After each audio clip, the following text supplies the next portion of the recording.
Selamat sejahtera yang dihormati Puan Aisyah binti Ismail, Pegawai Psikologi Politeknik Sultan Idris Shah, yang berusaha Puan Nur Syuhada binti Arbaan, Pegawai HEP Jabatan Kejuruteraan Awam, merangkap urusia untuk program kita pada hari ini, serta para pelajar Jabatan Kejuruteraan yang dikasihi sekalian. Syukur kita kehadirat Allah Subhanahu Wa Taala kerana dengan izinnya pada petang yang berbahagia ini kita sama-sama dapat berkumpul di alam maya bagi menjayakan satu program dalam surat perjumpaan penasihatan akademik, iaitu webinar Akademia sempena Hari Akademia 2021 Politeknik Sultan Idris Shah. So webinar kita pada petang ini bertajuk Kenali Potensi Diri, Mantapkan Peribadi.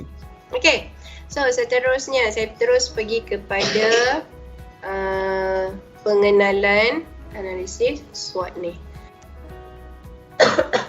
Kenapa SWOT?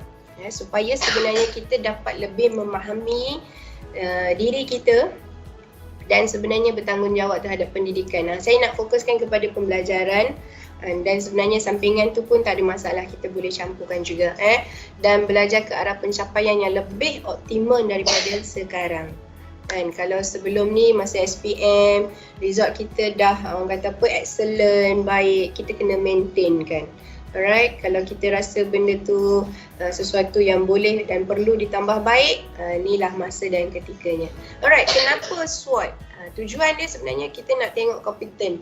Kompeten ni adalah kekuatan ataupun kemampuan kita. Dan dia bersepadu dan sebenarnya meningkatkan lagi keyakinan lah. Kita nak membentuk keyakinan diri kita. Dan sebenarnya kita nak memberi nilai. Kita nak memberi nilai dan kita nak menghargai nilai yang ada pada diri kita. Sebab selalu orang komen, kita dengar orang komen diri kita kan, tapi kita jarang nak kata apa, muhasabah, istilah yang mudah kita faham. Kita nak muhasabah. Alright, kita nak beri penekanan dan sebenarnya waktu ni lah you all boleh mengambil masa untuk memikirkan tentang diri sendiri. Sebab sebelum ni kita selalu fikirkan isu-isu lain dan sebagainya kan. So kali ni kita cuba fokus pada diri kita sendiri dulu. Alright, so pembelajaran melalui kaunseling. Okay, ini saya saja kongsikan dengan anda semua. Apa yang saya nak tekankan adalah model non-direktif ni sebenarnya akan membentuk satu komuniti pelajar yang berdisiplin tinggi dan sebenarnya mempunyai kesedaran peribadi yang tinggi. Kenapa? Kerana bila kita sedar kita punya attitude tidak seiring dengan kita punya keperluan semasa, dia akan menyebabkan kita songsang lah ataupun mulalah tak ikut peraturan, right? So ini yang kita nak selarikan dia. Bila kita ada disiplin yang tinggi, kita ada potensi ataupun keyakinan diri yang tinggi, bersepadu tadi, so dia akan membentuk peribadi yang baik dan tinggi, insya-Allah. Okey, Pakcik Rogers, ni adalah salah seorang tokoh psikologi lah. Dia percaya Rogers ni sebenarnya akan berkembang dengan perhubungan manusia yang positif dengan berfokus kepada hubungan manusia berbanding dengan pengajaran konsep mata pelajaran. Maksud dia apa? Kalau awak tak suka lecturer tu, awak susah nak dapat subjek tu. Biasa tak berlaku situasi ni? Saya nak tanya. Pernah tak berlaku?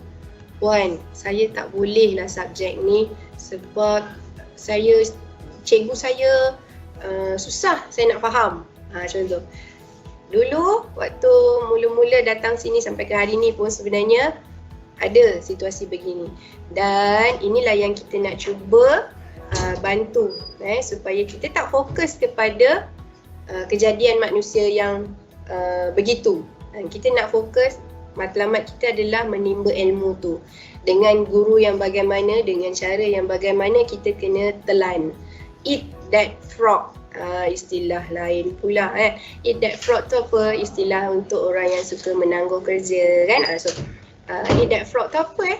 fraud tu adalah satu tugasan yang sering kita ketepikan, kita elakkan. Okay, so tu istilah untuk eject fraud. Okay, so tak apa, tu kita kongsi nantilah insyaAllah. Alright, so dalam model non-directive ni, kita ada beberapa fasa lah, iaitu kita nak kena pasti nanti, dan kita nak kena kena pasti situasi, dan kita nak teroka masalah tu, dan kemudian kita nak membentuk pengertian baru. Contohlah, saya kan puan, saya ni suka membaca, tapi saya banyak malas tu puan. Kan? Penyakit M.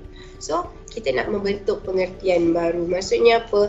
Tak salah kalau kita ambil masa untuk rehat, tapi sebenarnya besarkan istilah ataupun membaca tu. Okay? So, perancangan dan membuat keputusan, integrasi ataupun kesepaduan.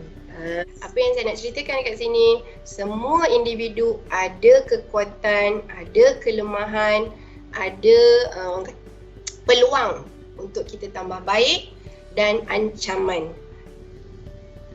Ni dia. Okay, bila kita dah ada kekuatan, semangat dan big why yang jelas, kita nak yang macam mana? Kita sebenarnya kat sini nak belajar. Kita sebenarnya dalam diploma ni nak dapatkan diploma. Kelemahan kita tadi, kita tak suka belajar teori, susah nak belajar teori kan. Kita susah nak tepis sebenarnya mendengar YouTube tadi tu pun boleh menjadi satu ancaman juga kalau kita tak pandai tepis dia. Alright, so kena ubah, kena baiki, kena buang. Alright, so peluang kita kena tengok. Macam saya, peluang saya yang saya dapat hari dulu dalam kehidupan saya is STPM tu. Sebab STPM ni sebenarnya satu fast track. Kalau orang lain daripada SPM nak kena masuk diploma, baru dapat degree betul. Macam saya, Alhamdulillah, Masya Allah, dalam setahun setengah saya terus dapat masuk ijazah. Itu saya sangat bersyukurlah. Dan ancaman yang saya dapat ni, saya buat analisis dengan kehidupan saya pada waktu tu. Saya dipelekeh dengan keluarga ke, saya selalu dibanding-bandingkan dengan orang lain yang dapat masuk universiti. So what? Adakah mereka yang akan menyara kehidupan saya? Tak. Tapi saya, kita kena berdiri di kaki sendiri. Okay? So sekian saja daripada saya, insyaAllah. Yang baik tu daripada Tuhan, yang lemah tu dari saya sendiri, insyaAllah. Baik, saya ucapkan jutaan terima kasih kepada Puan Nur Aisyah binti Ismail, Pegawai Psikologi PSIS, di atas semua nasihat, panduan dan dorongan perkongsian yang telah disampaikan kepada kita pada hari ini. Walaupun dalam kesibukan kerjaya beliau dalam keadaan yang kurang sihat, namun dia tetap kuatkan semangat, kuatkan tekad untuk sama-sama bersama kita pada petang ini untuk menjayakan webinar akademia kita. Jadi kita doakan semoga Puan Aisyah cepat sembuh, sihat, sentiasa diberkati Allah, dimurahkan rezeki dan dipermudahkan segala urusan. Asbab ilmu yang telah disampaikan kepada kita, kepada para pelajar, ambillah semua nasihat dan panduan itu untuk dijadikan panduan untuk menjadi pelajar yang cemerlang, untuk mengharungi kehidupan sebagai seorang pelajar. Ingat, kita kena teruskan. Apabila kita mula melangkah di langkah yang pertama, pastikan kita akan sampai ke langkah yang terakhir, iaitu di hari convocation nanti. Cuba bayangkan satu hari nanti nama anda akan dipanggil dan ketika itu kaki anda melangkah mendaki tangga pentas untuk menerima segulung ijazah, dan ketika itu di bawah sana ada dua pasang mata, sepasang mata ayah dan sepasang mata ibu memerhatikan anda menerima segulung diploma daripada VIP di hari convocation. Sudah pasti ianya akan menjadikan satu kenangan manis buat anda dan satu saat yang amat membanggakan kedua orang tua anda.